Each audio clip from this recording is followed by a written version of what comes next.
yan. Pagod ka na. Patay mo na, Clement!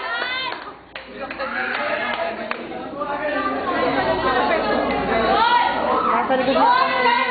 Nasa likod na. Uy! Kinalang eh. Sige tayo nga lang.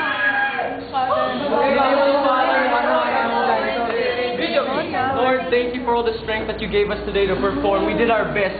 Since we might have made a few mistakes, but the point there is we did our best. We gave it our all. And if we win, if we make it to the top 3, then thank you, Lord. If we don't, then we know why, and then we can try better next time. There's always a next time. We're not gonna die yet, right? So we can try our best the next time we do it. We know what to do now. Don't be nervous. Whatever happens, we're all friends. We're still a class. And I pray that the Lord, Saint Clement, and all of the saints will watch over us. Amen. In the name of the Father.